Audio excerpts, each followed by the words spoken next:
The arrival and the mockery in the center of Velmora's shining capital, a grand hall waited in silence.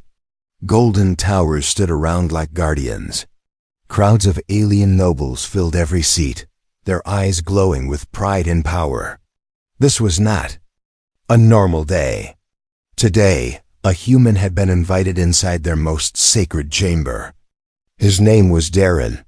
He wore no armor, carried no weapon, and came with no army. He walked alone. His boots touched the soft floor of the alien court.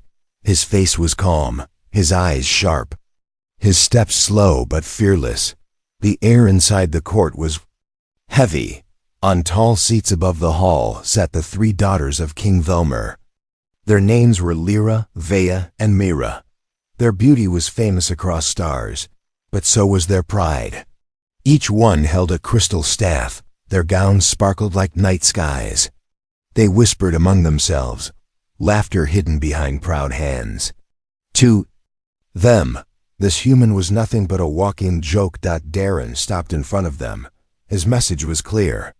He came with hope, peace, unity, a bridge between worlds. But before he could finish, the silence broke. Lyra stood first. Her voice floated through the room like cold wind.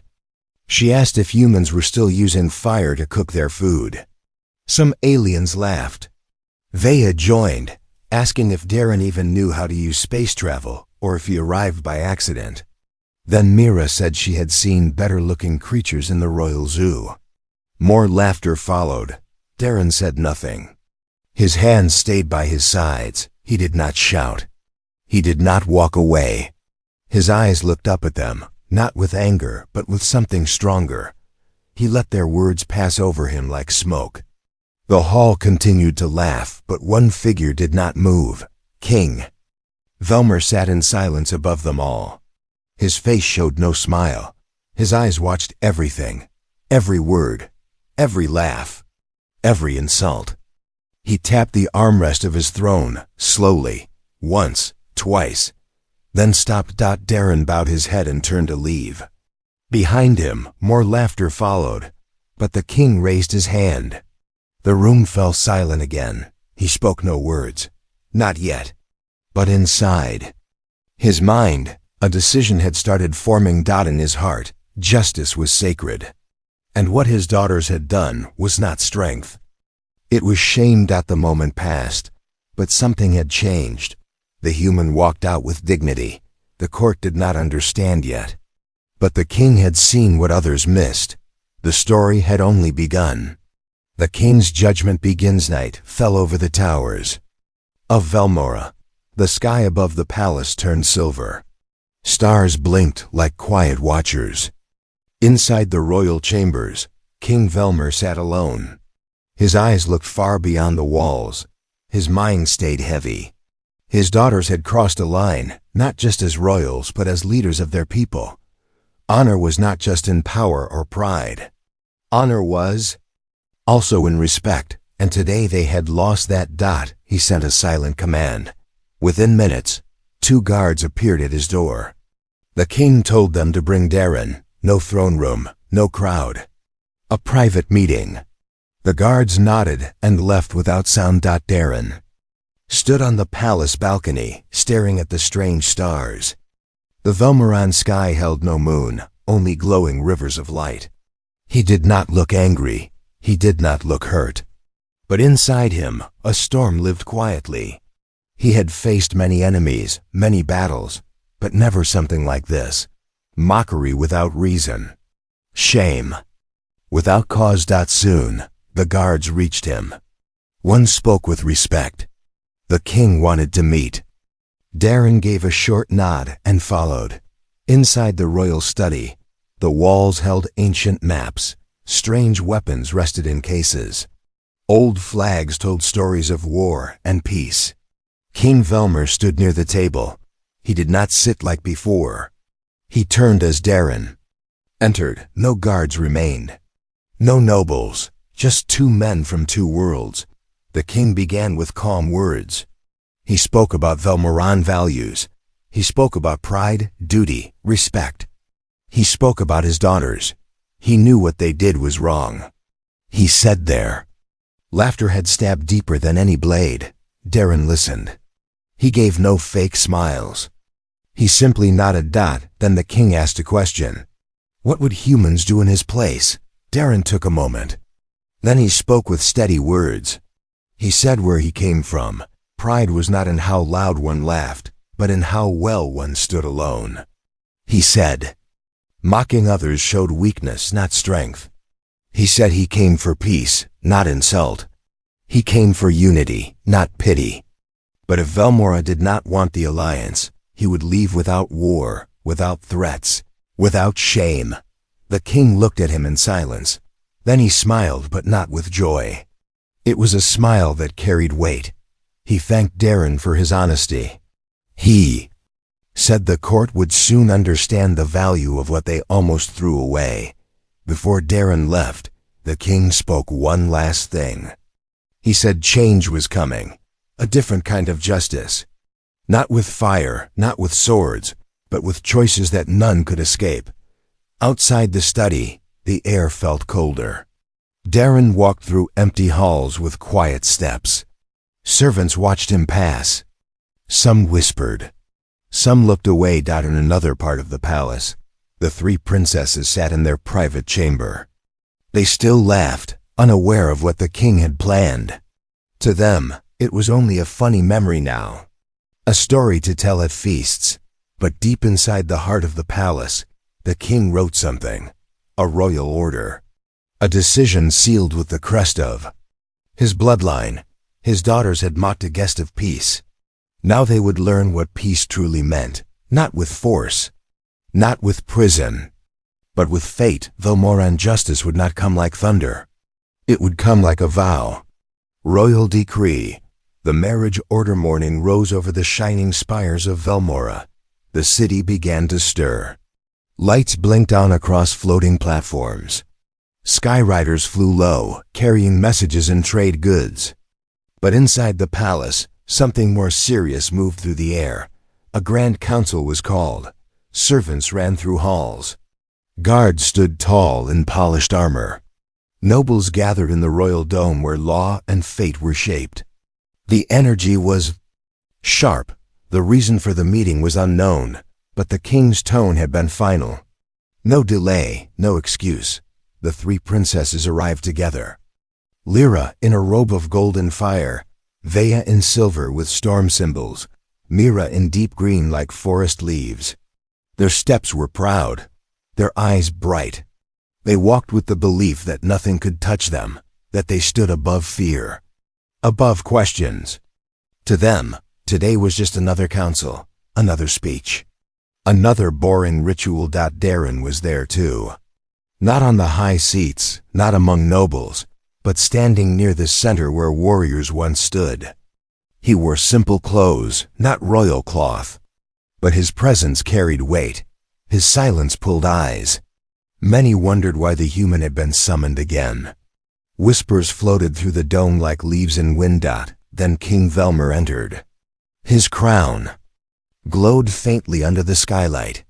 His steps were slow but firm. He held a scroll in one hand. His face was unreadable. He did not sit. He stood before the throne and spoke with a voice that echoed without force. He told the council that a great wrong had been done. A guest under royal protection had been mocked in front of the people. Laughter had become a weapon. Pride had turned to cruelty. He said this was not the Velmeron way. He would not allow poison to grow under his roof. The princesses shifted. Confusion started to spread across their faces. Then the king raised the scroll. He declared that to restore honor, to rebuild trust, and to prove that Velmorans were not above humility, a royal union must take place. A bond that could not be broken. A lesson that could not be forgotten. The three princesses must each marry the human. Darren, silence dropped like a stone in water. The nobles gasped. Some looked shocked. Others seemed unsure if this was real. The princesses stood frozen for a moment. Then Lyra stepped forward, voice sharp. She asked if this was a joke. Vea followed, saying such a decision would shame the bloodline. Mira shook her head, voice trembling with disbelief. None of them understood. None of them believed it could happen. But the king's face did not change. His voice remained calm. He reminded them that the law did not bend for royalty. That justice was not for show. Breaking a royal decree would mean exile from the kingdom and the loss of all titles. Darren looked up. His voice finally entered the air. He said he did not ask for this. He did not want forced loyalty. He wanted respect, not power. He said he would only agree if the decision came from choice, not fear. The king smiled for the first time. He said, that was why Darren was worthy. Because he understood the value of honor more than most who wore crowns. The council ended with no further words. The scroll was sealed. The order was sent across Velmora. The wedding would take place. One by one, the princesses left in silence. No laughter followed. Their world had shifted. The human they had once mocked now stood at the center of their fate, not as a prisoner, not as a toy, but as the symbol of something greater. Outside, the wind changed. Storms were not coming. Something stronger was, and this time, the lessons would be learned not through words, but through life itself. The shift in power and emotion. The palace had changed. No longer filled with laughter or proud steps, now its halls felt quiet. Servants spoke in soft voices. Guards stood with extra care. Everyone knew the royal marriage decree had shaken the roots of Velmora. It was not just about a human. It was about pride, honor, and the weight of a father's decision. The first wedding happened without music, no joy, no grand cheers. Just a simple ceremony under the high dome. Lyra, the eldest, stood beside Darren. Her face looked calm, but inside her heart raged with confusion. She did not speak during the vows. She only bowed her head when the final words were spoken. Darren said nothing more than needed. His eyes did not hold anger. Only quiet strength. Days passed slowly. Lyra avoided speaking to him. She kept her distance, but each day she watched. She saw how Darren treated the palace workers. He never shouted. He never demanded. He helped carry supplies without shame. He listened when others spoke. She began to wonder. Not because she was told to, but because something inside her started to shift. Then came Vea's turn. The second daughter wore a face of stone during her wedding. She refused to look at Darren. She barely touched the ceremonial flame. But her pride cracked soon after. She witnessed Doreen inside the royal training yard. Alien warriors came to test him. They thought he would fall in minutes. But he moved with calm steps, sharp eyes, and human skill. He did not fight to win. He fought to teach. Vea stood hidden in the shadows, watching him handle the Velmoran blade with surprising grace. Something inside her moved. A thought she could not escape. The human was not weak. He was simply quiet. Mira, the youngest, came last.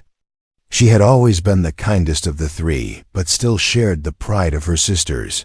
Her marriage day was filled with silence. But on her first morning as Darren's wife, she found him in the garden. He was planting flowers from earth, strange colors, new smells. He told her each plant had a purpose. Not just beauty, healing, balance. She sat near him without speaking. For the first time, she felt peace beside someone she once laughed at. Weeks passed. Then months. Something unusual began to grow. The palace no longer felt heavy. The princesses changed in small ways. Lyra started helping in the council meetings, learning how humans solved problems without weapons. Vea began asking questions about Earth's history, especially about female leaders who shaped great changes. Mira visited the garden each morning, learning how each plant spoke a language beyond words. Darren never forced closeness. He gave space. But he also gave time. Respect, patience. These things worked slowly, like water through stone. The bond between him and the princesses was no longer a royal demand. It became something shaped by choice. One evening, a great feast was held for visiting leaders. Darren entered with the 3 princesses walking beside him, not behind, not above, but equal. Their heads held high, not with pride, but with something stronger, understanding, growth. A quiet glow shined in their eyes. The guests noticed, the palace noticed. Even the stars seemed to watch differently. Inside the king's chamber, Velmor stood alone again. He looked down at the gathering. His hands rested behind his back, his face soft, his heart steady. He had seen war, he had seen victory. But today he saw something rare, respect earned not through force, but through strength of soul. And for the first time in many seasons, he felt true peace blooming inside his kingdom, not through power, but through one human's quiet fire, the human who won their hearts. A soft breeze passed through the high towers of Velmora. The light of twin suns painted the sky with gentle color. The palace stood calm, not silent but peaceful. Sounds of training, teaching, and quiet laughter filled the air. Inside the royal court, things were no longer the same. Change had taken root, and it had begun to grow stronger with each new day. Darren now moved through the palace not as a stranger, not as a guest, but as part of the kingdom. His voice carried weight in the royal meetings. His ideas helped solve conflicts with nearby colonies. His calm words cooled heated arguments. His presence alone reminded many of what strength without cruelty looked like. Lyra often sat beside him during war council sessions. She once believed only those born with titles had the right to lead. Now she watched Darren lead without needing a crown. She no longer questioned his place. Instead, she began asking how she could share the weight of leadership, not just hold it.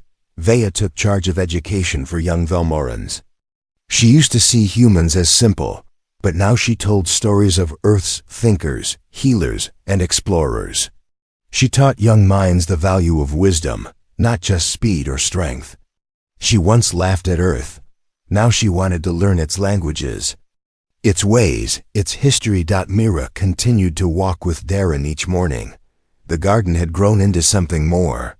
Not just flowers, but a place of reflection, a place where people from different worlds came to sit and speak. Mira painted there.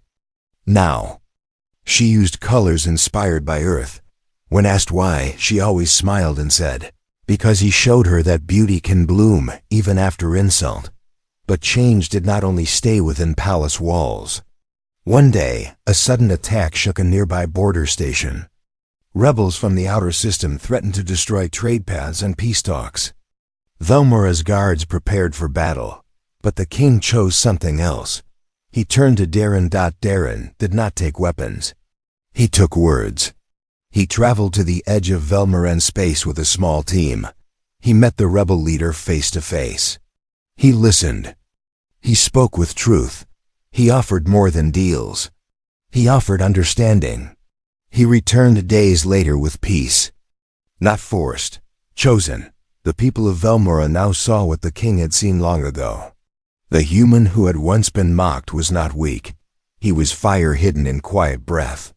He was stone shaped by storm. He was not here to conquer. He was here to build. A new ceremony was held, not a wedding, a celebration. The kingdom honored Darren for his wisdom, his strength, and his heart.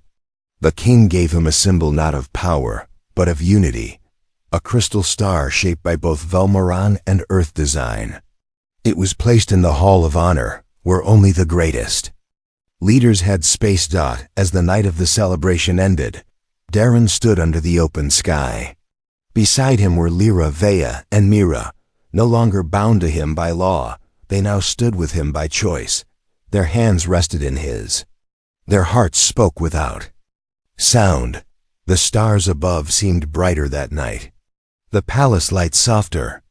The wind warmer. The story that began with laughter and pride now ended with respect and love. And across the galaxy, many would speak of the human who came alone, who faced insult, who stood without anger, and who changed the future of a royal bloodline, not by war, not by force, but by holding fast to who he was. This was not just a tale of marriage. This was the story of what happens when pride meets patience, when strength is quiet, and when hearts choose growth over hate. End.